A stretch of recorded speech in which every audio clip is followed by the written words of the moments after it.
So let's start with sort of one of the concepts that's out there with regards to new stroke with abstracts 1 and 2, which is what really makes stroke outcome better. And it turns out when it gets looked at systematically, it's really all about nursing and rehab. So we have a couple papers here, Bravate at Yale. It's a retrospective review. They looked at 7 processes of care, and then they tried to figure out which of those processes of care were important to the outcomes. And some disappointing things if you're a neurologist. So for example, having a neurologist consult on you didn't make a difference. So expert consult care didn't matter. But about 92% of patients in this retrospective review got it. Swallowing studies, only about half got it, and it turned out they matter. So if you had a stroke, you should have swallowing studies to find out if you're going to aspirate and get a pneumonia. DVT prophylaxis, most of the patients got it. People know about that. That also made a difference in your outcome. So you need if you have a stroke, you need swallowing studies, you need DVT prophylaxis. Early mobilization, a little more than half got it. They couldn't prove a benefit from that. I find it hard to believe that that's not important. You'll see why in some of the other studies, why I find that hard to believe. And then blood pressure control, not important. Fever care, not important. Hypoxia care, in other words, the person's not satting well, you know, they need to get some RT or some treatment. That also was important. So out of these 7 processes, 3 were important. Swallowing studies, DVT prophylaxis, and paying attention to hypoxia.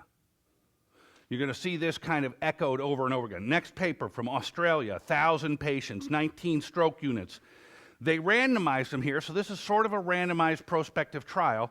They randomized them to whatever we used to do in Australia, our regular care, to a new process of care where, because a lot of these things are nursing events that happen when a patient's in hospital after having a stroke, they said, why don't we just take the nurses off leash and let them do what they need to do, give them organized protocols. The patient has a fever, you do this. The patient has a problem swallowing some juice, you do that. And so they let this be nurse implemented and initiated, and they looked at 3 things: fever, fever control, managing high sugars, starting someone on a sliding scale, and swallowing studies. And they found that just with that, they could decrease death and dependency with good nursing care, where the nurses were taken off leash to do what they need to do and initiate sort of agreed upon protocols for those things. Number needed to treat to prevent 1 bad outcome, 6. So this is way better than any emergency intervention for stroke care. Way better. In both of these papers, it would imply that nursing care is really important for these people. Incidentally, in terms of the patients in both of these trials, this is, again, I know if I sound like Jerry, it's just because this is the truth. In this portion, what was the main predictor of outcome? How bad their initial stroke was. If they had a large territory stroke and a bad event, they had a worse outcome. If they had a more minor event, a small lacunar stroke, they had better outcomes. If they had comorbidities going in, they were worse coming out, often related to those comorbidities. So emergent care didn't seem to impact in these studies these people's outcomes. Good nursing care did. So specifically breaking it down, for a lot of time, remember for a lot of period of time, if someone had a lot of, systolic blood pressures running 180, 190, pretty common after a stroke. A lot of these people have hypertension to begin with. Associated with a stroke is a catechol release. So it's like not only did they kill part of their head, but they got a shot of epi along the way. So you see stroke patients with high blood pressures all the time. And we've always been sort of battling about what to do about this. And for a long time, we were sort of told, take the edge off, bring the mean arterial pressure down, 20%, 25%. And then people were like, well, we don't really know if that matters in ischemic strokes, but maybe that's only important for hemorrhagic strokes. So here we have a couple of papers looking at blood pressure control to see if it's important. And, obviously, if you want to do blood pressure control in a patient who might have labile vital signs, some dysautonomia in a post-stroke period, it better be a relatively titratable intervention. So for an acute sick person, that means drips. This paper they randomized patients to placebo, labetalol, IVRPO, or lisinopril, IVRPO, depending on whether or not they could swallow. What did they find? Well, what would you expect in the placebo group? Will blood pressure go down? Yes, because the acute adrenergic event, the stroke, is going to be in the past. And so the catechol release associated with that stroke is going to wane over the next couple of days, and their blood pressure should go down. And indeed it did. The blood pressure went down by, their systolic blood pressure went down by an average of 11 in the placebo group. In the treatment group, they targeted bringing down their blood pressure by 15 or so, a little more than that. They actually got it to go down by 21. So these were people who averaged about 180 at the start. So with treatment, they got them down to a little under 160. You know, the kind of taking the edge off thing that we think about. Yeah, that's probably a good thing to do.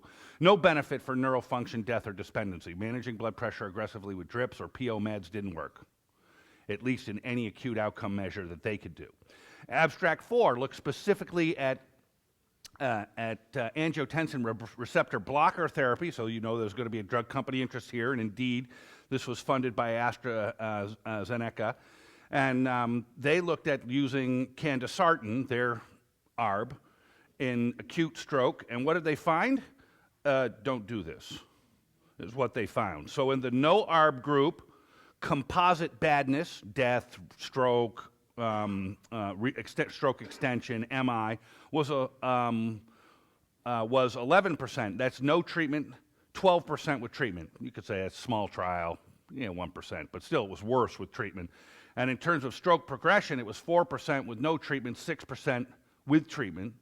If that was redone on a bigger trial, that would be really bad, right? That's a 50% increase in stroke extension. And so, again, they reached the conclusion that ARBs and blood pressure control, acute blood pressure control, don't seem to be of benefit. And I'll just tell you, at our institution, our neuroconsult service now is often writing, particularly for ischemic strokes, even when people's blood pressure is 190, 200 for a systolic, they're saying, leave it alone. Don't manage it. Specifically in their ED consult note, don't give anything for blood pressure. So there's been this drift away from the idea that blood pressure, and I can remember even as recently as 5 years ago being chided for not doing something about the blood pressure when a consultant come down. What, how long were you going to wait for like his head was going to explode? What, were you waiting for an explosion? Why don't you manage the blood pressure? So there you go. Stroke teams. As I said earlier, emergency stroke interventions, you all know the NINS data and make stuff according to NINS a little bit better at 90 days, not supposedly acutely. That was what the NINS outcome was, but it was a relatively small outcome compared to the nursing differences we were just talking about.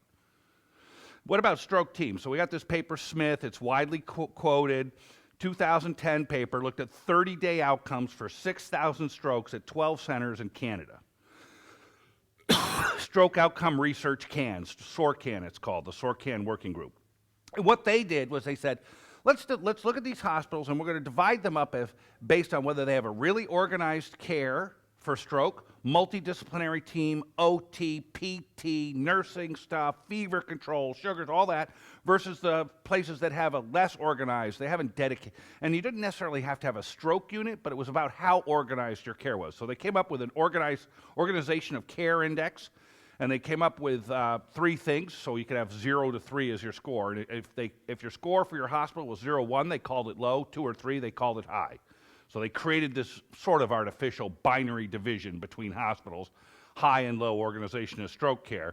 And what they found was that in the highly organized care places, which were multidisciplinary teams, so this looks not just at nursing, the nursing stuff that we looked at in the first 2 papers, but the reason I said that I would be surprised if OT and PT and early mobilization didn't work, because here you see they moved those in, OT, PT, and early mobilization of stroke victims, and in this paper they were fairly important. They decreased 30-day mortality in highly organized places. And in this paper they did another thing which was interesting. They broke the strokes out by subtype. Lacunes, large vessel disease, bad strokes with large territories, those types of things.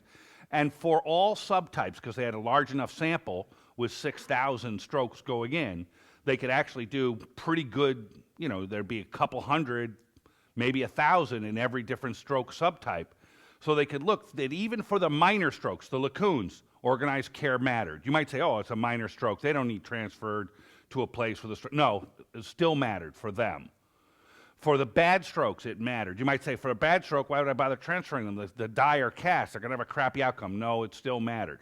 So at all levels and all types of stroke, organization of care mattered. 6 looks at the stroke center effect. JAMA 2011 paper, 16,000 strokes sent to stroke centers.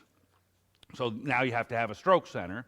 That's a different thing from what they talked about in Canada. But in any event, the stroke centers, this is kind of a disappointing paper. They spin it as stroke centers did good. We'll just start with that. But let's look at what the stroke centers were and what their patients were. So stroke centers were mostly academic. The patients transported to stroke centers were younger with fewer comorbidities. They should do better. They should do a lot better. Centers gave, the centers tended to give more TPA because they had aggressive neurology teams in an academic center. That's not surprising. About 5% versus 2%. So they gave TPA about twice as often. And stroke centers had, as I mentioned, younger patients, and the overall difference in outcome, if you look just at mortality, was 10% in an academic stroke center with the younger patients, fewer comorbidities and all that, and 12% in the community hospitals that didn't have that. I'm like, wait a minute. They say that's positive evidence. If you tell me that the community hospitals got all the old people with the comorbidities, and I'm like, you would think they could do a little better than that. I would expect an outcome like that just based on the differences in the patients. More than that. To me, this is not, although it's spun as sort of saying stroke centers work, you know, and obviously there's a lot of selection stuff that's going in here, but that, I don't find that to be a rousing endorsement of stroke centers, a 2% difference in mortality where the community hospitals got all the sicker old patients with comorbidities. All right, let's look at Lytx. So we're going to divide the Lytx literature up. We're going to talk about what's new, only the new stuff, into effectiveness, right? That's like how did it do actually in the community. And then efficacy, which is like a prospective trial where you see what it can do under closely controlled prospective trial conditions. So you got to understand that. Now, so NINS, for example, would be an efficacy trial. The Cleveland trial, where they looked at everyone in Cleveland that got Lytx and it did terrible, that would be an effectiveness trial. So the first bunch of papers we have are effectiveness, and they have little twists to them that are sort of relevant to where we're going. So Abstract 7 is this Japanese paper. It's small, 102 strokes. They use a slightly different dose of thrombolytics than we use, lower dose. And what they did here was they did these studies which would allow them to show whether the vessel was open, these perfusion sort of MRI things. And so they had, a lot of the patients had 2 studies so they could see, did the vessel open up or not? And what they decided with this imaging, and this is mostly about the imaging, was that the earlier they got the TPA, the more likely they were to have proven vessel recanalization and a better outcome. And that the timing of TPA was important to the recanalization. You were the farther out you were, the less likely you were to recanalize. So half of the vessels recanalize if they got it early, and only a third of the vessels recanalize when they got it late. So timing and vessel recanalization, and they say it correlated with outcome. There's some conflicting information about whether or not that's true in other sites, but there you go, that's what it says. 8 wants to look at ultra early TPA, and they said that the patients who were less than 70 minutes to treatment did better than those greater than 70 minutes. Okay?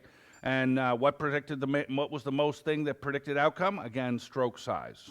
So no real new information to me. One, I got this imaging trial I don't really know what to do with because we haven't established what these other imaging studies mean.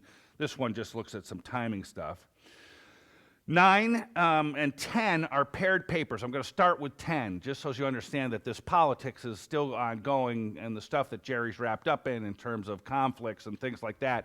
Every time there's a bad paper on stroke, and there's been a lot of them, where the outcomes are worse, on balance, to this day, the Lytx literature is negative. So here's an example of an effectiveness trial, 10, Michigan, 2,600 strokes, 16 hospitals, non-selected, statewide registry, statewide data for Michigan. What did they find? Well, they found that of those that were eligible for TPA, not many got it. The mortality with the TPA group was 9.3%. The mortality with the not TPA group was 2.6%. 3 times higher mortality with TPA when you did a non-selected statewide registry of given TPA. When they looked at those who were ineligible, 38% of those were for greater than 3 hours, so some of those would now be eligible if you pushed out to 4.5. 35% were ineligible because the time wasn't known. And in spite of these really pretty bad outcomes, the conclusion of the authors in 10 was, you know, TPA is underutilized. There were a lot of people who were eligible who never got it. My question would be, and why would you want it if the outcomes sucked that bad? Why would you want the drug that killed you 3 times as often, that left you dead, right? 9.3% mortality with TPA, 2.6, so call it 9 and 3. Why would you want the drug that left you buried in a pine box 3 times as often? But they want to point out that it was underused and there were more people eligible for it. So after that sort of paper, that paper came out and they did their best to spin it positive, Jerry, not just Jerry, but lots of people were like, boy, that blew. That was bad. That was bad. So Michigan, among the stroke people, the stroke, you know, rah, sis, bomb, boo, we got to do emergency TPA for stroke people, there was a stain on Michigan. So they felt the need to address the stain, and that's paper 9, which is the safety of TPA without stroke teams, 273 strokes at 4 community hospitals, all associated with the university. And they looked at these strokes and they said the outcomes were the same as NINS, no worse, no better. We could do this safely and get the same outcomes as NINS because the abstract to 10, those outcomes were quite a bit worse than NINS. So they tried to whitewash paper 10 with paper 9, and I really see them as just that. That 9 is sort of a response to the first one to say, you know, I guess we can do this okay in Michigan, and please don't think that we're really bad at this. All right, 11 is a paper, another one of these recanalization papers, like the Japanese one. So 11 and that one are pretty similar, where they did CTA, and they also did a repeat, so CT angiograms and repeat study, so it wasn't a perfusion MRI like the Japanese one. Now we're looking at CT to look at recanalization. And what they found was that if they got TPA, they revascularized 79%. And if they got angio, like they went and did some sort of stenting or clot retrieval procedure, they only got revascularization 50%, and those occurred much later because it's hard to get an angio team in and a stroke pluck, you know, this Mercy catheter to go up and do those. It's hard to get them fast, and so they didn't recanalize well. And their conclusion was that time, you know, that getting the TPA in earlier was important. Although notably in this, the time to treatment wasn't associated. Unlike the Japanese paper, the earlier the treatment, the more you opened. In this paper, when you did the data along time as your main conclusion, it didn't seem to matter that much. So that's the effectiveness trials that are out there, that are new in the last few years. I think overwhelmingly, if you look at the big non-selected trials, the one where you say, how did we do in the whole state? Let's look at every TP, you know, that was very negative. Anytime you're trying to pare it down to the academic affiliated stuff and things like that, then you can make it look better. But the big ones are still showing that this is not going well. Now there are only 2 new efficacy trials that are prospective. 12 is small, it's not very important. It looks at alteplase versus tenecteplase, and tenecteplase did better.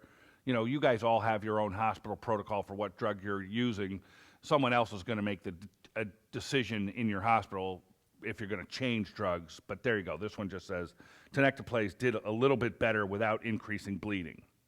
And then we get to the big baby in this whole chapter, which is International Stroke Trial 3, and all the editorial buzz about it. And so let's go into that one. So that's where we are next. And IST, which is, I think it's 13. So this is the largest recent trial, 3,000 strokes. TPA extended out to 6 hours in this. So you might expect that they're cutting it thin in terms of, if you believe this thing, that the benefit slope is we took it out and there was still benefit at 3 hours. Then we extended it and saw there was still benefit at 4.5 hours. You know, as you get out towards 6, maybe you're across the line to harm. So, you know, you have to acknowledge that up front. And they did some weird things with this.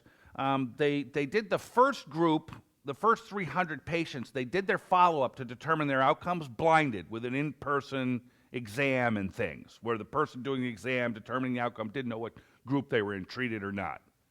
And then they did the next several thousand by phone, where they told the person whether they got the clot buster or not. And the person, so obviously the person doing the follow-up by phone knew, and then the patient or the patient's representative knew, and they said, how did they do? So obviously telling them which one they got and asking them how did they do biases the results. So in the part where they weren't biased, in the first 300, TPA did much worse in terms of outcomes. By the way, the mortality in hospital was 11% TPA, 7% no TPA. Again, mortality was higher. Number needed to kill would be 25 to kill one. Treat 25, you kill one with TPA. In spite of all of this negative stuff in there, when they did the phone follow-ups and things, they said this shows that TPA works. Now, I'll tell you, this was so bad, and you can read in there Jerry's stuff about you'll see Jerry's editorial and another editorial and Fatovich's summary on this. But even people who were believers in TPA before this happened finally acknowledged when this paper came out, these people are lying to us. They're lying to us. And we're getting tired of it. I mean, we could argue whether NINS was a lie. You know, there's people who say it was or it wasn't. You know, that gets more into academic hair splitting and things like that. But this one, it was really hard to pretend it was anything other than a lie. It was really hard to pretend that it wasn't just ridiculous. And Lancet took a lot of blowback for this. A lot of people said, you know, come on, man, you're like supposed to be a good journal. You're Lancet, for God's sakes. How did you let this get by? And so there was all kinds of blowback after this one. And so while you'll hear that some people saying, some of the fans of TPA saying that IST3 was good, almost anyone else who looks at this, who doesn't have a horse in the game and says, what's the data? You just give me the data and I'll make a decision whether it's good or not. Everyone else who does that, who looks at it, goes, this wasn't good. This was bad. It was bad. It killed people. And probably the best review out there is the one at the end of that little section where Jerry talks about the editorials and things by Fatovich, who pointed out that the IST3 trial was negative, making in terms of efficacy trials, prospective study type things, including NINS and others, makes it now, out of the 12 efficacy trials that have been done, 10 are negative, 2 are positive, 6 of the negative ones weren't negative and neutral, they were negative and showed harm. That's where we're at in terms of the dozen currently completed efficacy trials. Now, I have to qualify that because we're going to get to something at the end here. That's of the dozen published efficacy trials. 10 negative, 2 positive. What about the unpublished trials? Do you think if a trial didn't work, you'd be more likely to publish or leave it unpublished? It would be more likely unpublished.